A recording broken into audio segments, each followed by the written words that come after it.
Hi எல்லாருக்கும் வணக்கம். இந்த மாரி ஒரு விளாக் போட்டு ரொம்ப நாள் ஆயிடுச்சு நம்ம சேனல்ல. ஸோ ஒரு சேஞ்ச்‌க்காக ஒரு டே இன் மை லைஃப் விளாக் தான் வந்து ஷேர் பண்ணியிருக்கேன். அந்த டே எங்களுக்கு எப்படி போச்சு அப்படின்ற மாதிரி. ஸோ வாங்க வீடியோக்குள்ள போலாம். பசங்க 2 பேரையும் அன்னைக்கு காலையில ஸ்கூல்ல ட்ராப் பண்ணிட்டு, ஹஸ்பண்ட் வந்து மீன் குழம்பு நல்லா சூடா சாப்பிடணும் போல இருக்கு. மீன்லாம் வறுத்து அப்படின்னு சொன்னாங்க. சரின்னு சொல்லி மீன் மார்க்கெட் தான் வந்து அப்படியே காலையிலே கிளம்பிட்டோம். அடிக்கடி இந்த மாரி போவோமா? ரெகுலரா வாரம் வாரம் அப்படின்னு கேட்டா கண்டிப்பா கிடையாது. பட் வந்து எப்பயாச்சும் தோணுச்சு அப்படின்னா, கண்டிப்பா வந்து போயிடுவோம். இன்னைக்கு தான் இந்த இப்படி அந்த மீன் மார்க்கெட்டுக்கு வெளியில வந்து பார்த்தீங்கன்னா, இந்த மாதிரி வந்து கருவாடுலாம் வந்து எல்லா வகையான டைப் கருவாடும் வச்சிருந்தாங்க. அவரு கேட்டது இவருக்கும் புரியல. சரி அது இல்ல அப்படின்னு சொல்லிட்டு, அதுக்கப்புறம் ஃபிஷ் மார்க்கெட்குள்ள வந்துட்டோம். எனக்கு இந்த கருவாட்டு குழம்பு அந்த மாதிரிலாம் வந்து ரொம்ப பிடிக்கும். பட் அதில இருக்க கருவாடு வந்து நான் சாப்பிட மாட்டேன். அது ஏன்னு தெரியல.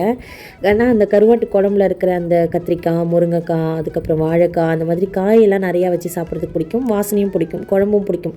சூடான சாதத்தில் போட்டு சாப்பிட்றதுக்கு ரொம்ப பிடிக்கும். இந்த கிராமத்து ஸ்டைலில் வச்சு. பட் ஃப்ரையில் வேணால் சாப்பிட்ருக்கேன். ஃப்ரை பண்ணி இந்த தொக்கு மாதிரி வச்சு கூட கொஞ்சமாக சாப்பிட்ருக்கேன். அப்போ கூட அந்த தொக்கை தான் சாப்பிடுவேனே தவிர அந்த கருவாடு வந்து கொஞ்சம் கஷ்டமாக சாப்பிடுவேன். லெதர் ஃபிஷ் இருக்குது, கரெக்டாக புளி கரெக்டாக இருக்குது, வாழை இருக்குது, நெத்திமீன் இருக்குது, கடல் விரால் இருக்குது, வஞ்சிரம் இருக்குது, சீலா இருக்குது, தேங்காய் பால் இருக்குது, வெள்ளமீன் இருக்குது, 40 வகை எல்லா வகையிலும் பூங்குழல் வேணுமா?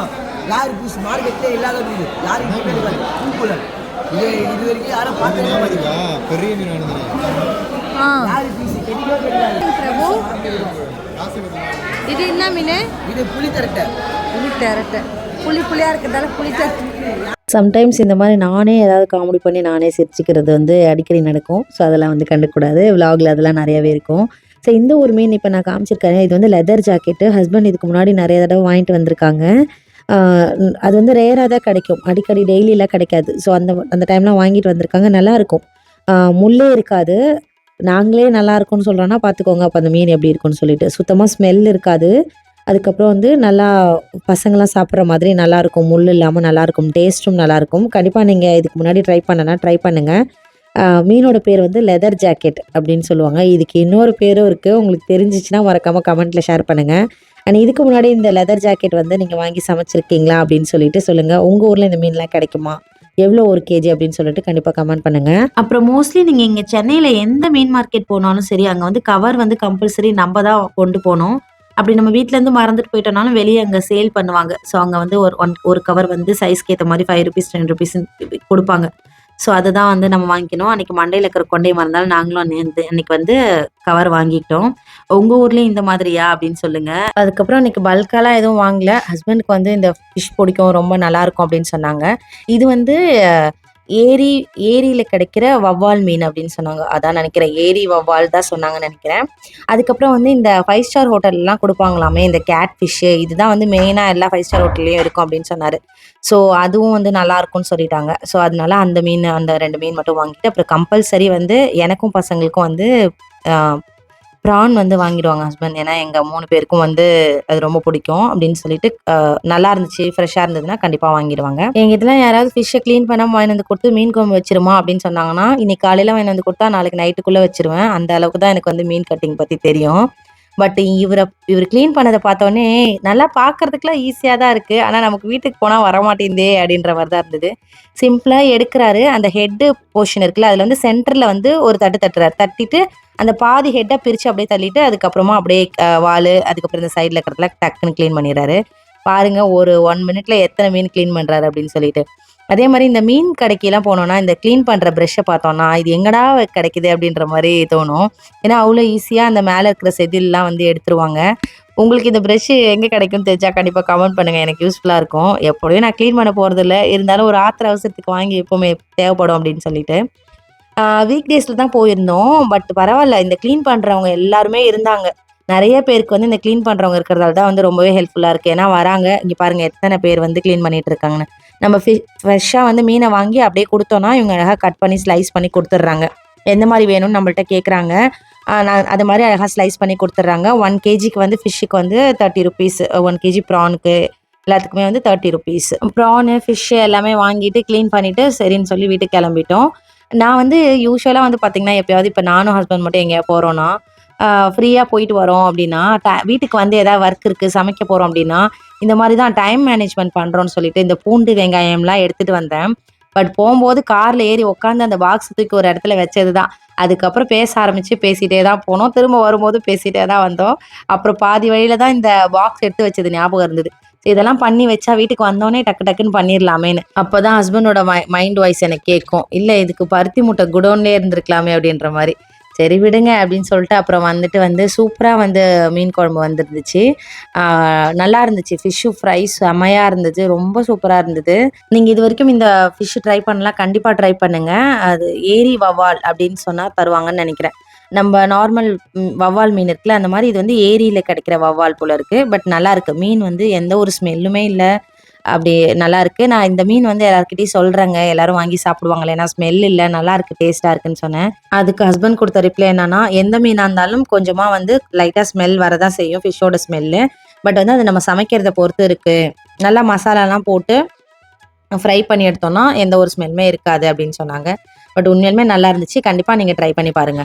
இந்த வீடியோக்கு வாய்ஸ் ஓவர் குடுத்துட்டு இருக்கும்போது என்னோட பையன் சாய் பக்கத்துல உட்காந்து ஏதோ ஒர்க் பண்ணிட்டு இருந்தாங்க.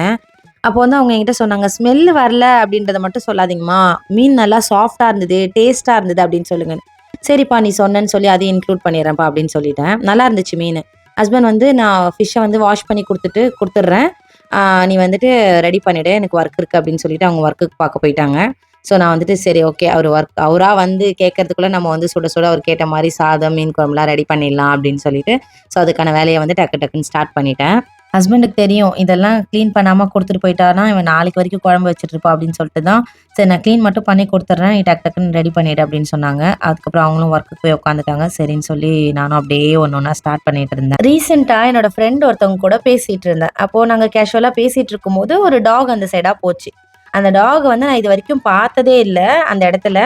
அது எப்படின்னா தலைக்கிட்ட பார்த்தீங்கன்னா ஃபுல்லாக அந்த ஸ்கின்னை வெளியில் இருக்கிற ஸ்கின் எதுவுமே இல்லை, அப்படியே உள்ளே இருக்கிற பார்ட்ஸ் எல்லாமே தெரியுது. அப்படியே தெரியுது ஒரு சைடு மண்டைக்குள்ளே என்னென்னலாம் இருக்கோ அது எல்லாமே. அது யாருக்காருந்தாலும் பார்க்கும்போது ஒரு மாதிரி தானே இருக்கும். அதனால நான் ஒரு மாதிரி ஃபீல் ஆகிட்டு ஐயோ அப்படின்னு சொல்லிட்டு ஒரு மாதிரி வாமிட்டிங் சென்சேஷன் மாதிரி எனக்கு வந்துருச்சு டக்குன்னு பார்த்த உடனே. அதனால நான் அந்த சைடு பார்க்காம அப்படியே திரும்பிட்டு ஒரு மாதிரி ஆயிட்டேன் நான். யாருக்கா இருந்தாலும் அந்த அந்த ஒரு ஃபீல் வரும் தான் டக்குன்னு அந்த மாதிரி பார்க்கும்போது. ஆனால் இதுக்கு முன்னாடி இந்த மாதிரி பார்த்ததுல இவ்வளோ கொடுமையாக பார்க்குறோம். அதில் என்ன ஒரு பெரிய ஆச்சரியம்னா எப்படி இந்த டாக் இருக்கு இந்த மாதிரி ஒரு கண்டிஷன்ல. ஏன்னா ரொம்ப கேஷுவலாக நடந்து போகுது. ஐயோ இது பார்க்கறதுக்கும் ரொம்ப கஷ்டமாக இருக்குது. இந்த மாதிரி ஒரு சூழ்நிலையில் அது எப்படி ஆயிட்டு இருக்கு. அது மட்டும் இல்லாமல் இதுக்கு நம்மளால எதுவுமே பண்ண முடியாது அப்படின்ற மாதிரி எனக்கு ஒரு மாதிரி இருந்துச்சு. அதனால நான் ஏன்னா எந்த ஸ்ட்ரீட் டாக் எப்படி ரியாக்ட் பண்ணும் நமக்கு தெரியாது. அதனால நான் இதுக்குன்னு அந்த ஏரியால ஆளும் இருக்காங்க. ஒரு குரூப்பும் இருக்கு. ஸோ அவங்க பார்த்துப்பாங்க. பட் இது எப்படி மிஸ் ஆயிடுச்சுன்ற மாதிரி நான் அப்படியே ஒரு மாதிரி பண்ணிட்டு இருந்தேன். எனக்கு அந்த டாக பார்த்தோன்னே என்ன ஃபீல் ஆச்சோ அதே சேம் ஃபீல் தான். அதே வாமிட்டிங் சென்சேஷன் தான் என் ஃப்ரெண்டுக்கும் வந்துருச்சு. அவங்களும் அப்படிதான் ரியாக்ட் பண்ணாங்க. பட் அந்த டாக் அந்த சைடு போனோடனே என் ஃப்ரெண்டு என்னை பார்த்து கேட்ட ஒரு வார்த்தை, what Surya, you are eating non veg no, why are you reacting like this அப்படின்னு. என் ஃப்ரெண்டு ஃபர்ஸ்ட் என்னை பார்த்து அப்படி கேட்ட உடனே இல்ல எனக்கு புரியல அப்படின்ற மாதிரி தான் தோணுச்சு. நம்மலாம் நான்வெஜ் சாப்பிட்றோம் அப்படின்றதால இதெல்லாம் நம்ம சகிச்சுட்டு பார்த்துட்டு இருப்போம். அது மட்டும் இல்லாம நான் கொஞ்ச நேரம் எனக்கு என்ன பேசுறதுன்னு தெரியல. அப்படியே கொஞ்சம் சைலண்டா இருந்தேன்.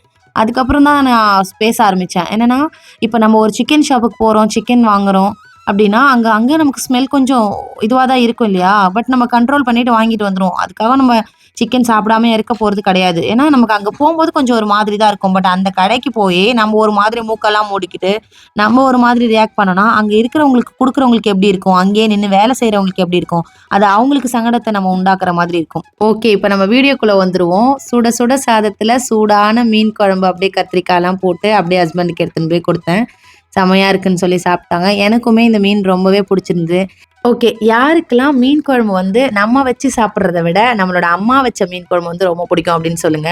எனக்கு இந்த மீனில் அவ்வளோ விருப்பம் இல்லாத காரணம் நான் சமைக்கிறத விட அம்மா வச்ச மீன் குழம்பு தான் எனக்கு ரொம்ப பிடிக்கும். அம்மா நான் ஆஃபீஸ்லேருந்து வரும்போது சுட சுட மீன் குழம்பு வச்சுருப்பாங்க. அப்படியே கீழே வண்டி விடும்போதே வாசனை வரும். நேராக மேலே போவேன், யார்கிட்டையும் பேச மாட்டேன், ஒரு தட்டு எடுப்பேன், சாப்பாடு போடுவேன், அப்படியே மீன் குழம்பு ஊற்றி வறுத்த மீன் வச்சு சாப்பிடுவேன். இந்த மீன் மட்டும் எனக்கு நானாக சமைச்சிக்கிறது பிடிக்க மாட்டேங்குது. அம்மா சமைச்சு கொடுத்தாங்கன்னா சூப்பராக சாப்பிடுவேன். அது ஏன்னு தெரியல. மற்றது எல்லாமே மாறிட்டேன். பட் இந்த ஒரு விஷயத்துல மட்டும் கொஞ்சம் கஷ்டமா தான் இருக்கு. ஓகே. உங்க வெஜிடேரியன் ஃப்ரெண்ட் உங்ககிட்ட வந்து இந்த மாரி ஒரு கேள்வி கேட்டிருந்தாங்கன்னா, அவங்களுக்கு நீங்க என்ன பதில் குடுத்துருப்பீங்க அப்படின்னு சொல்லி மறக்காம ஷேர் பண்ணுங்க. நம்ம நான்வெஜ்லாம் சாப்பிடுறோம் அப்படின்றதால, நம்ம எதுவுமே பச்சையா கன்சியூம் பண்ண போறதில்ல. அண்ட் வந்து அப்படியே ரொம்ப பார்த்துட்டு நமக்கு சகிப்புத்தன்மை இருக்கணும் அப்படின்னுன்றதும் இல்ல. நம்மளும் ஒரு சாதாரண மனுஷங்க தானே. ஆனா எப்படி அந்த மாரி கேட்டாங்கன்னு தான் தெரியல. பட் அவங்க எனக்கு ஒரு ரொம்ப ரொம்ப ரொம்ப ஒரு நல்ல ஃப்ரெண்டும் கூட. ரொம்ப இன்னசென்ட் அவங்க. அன்னைக்கு ஏதோ ஒரு ஃப்ளோல அப்படி கேட்டுட்டாங்கன்னு நெனைக்கிறேன். சாப்பிட்டுலாம் முடிச்சதுக்கப்புறம் குட்டீஸ ஸ்கூல்லேருந்து பிக் பண்ணிட்டு, மறுபடியும் அவங்களுக்கும் சாப்பாடு குடுத்துட்டு, அதுக்கப்புறம் எங்க போயிருந்தோம் அப்படின்றது வந்து இன்னொரு ஒரு விளாக்ல ஷேர் பண்றேன். ஏன்னா, அது வந்து ஜஸ்ட் லைக் தட் சொல்ற ஒரு விஷயம் கிடையாது. கண்டிப்பா பார்க்குற யாருக்காவது அது யூஸ் ஆகும் அப்படின்னு நான் நினைக்கிறேன். ஓகே, இந்த வீடியோ உங்களுக்கு ஏதாவது ஒரு வகையில என்டர்டெய்னிங்கா இருந்திருக்கும் அப்படின்னு சொல்லிட்டு நம்புறேன். அண்ட் இதுவரைக்கும் நீங்க இந்த வீடியோ பார்த்துருக்கீங்கன்னா, கண்டிப்பா உங்களுக்கு பிடிச்சதால தான் பார்த்துருப்பீங்க. அப்படின்னா மறக்காம லைக் பண்ணிடுங்க. அப்படியே வந்து கீழ ஹைப் ஆப்ஷன் இருக்கும். ஸோ அதையுமே பண்ணிடுங்க. Keep supporting me. Thanks for வாட்சிங். நெக்ஸ்ட் ஒரு வீடியோல பார்க்கலாம். பாய்.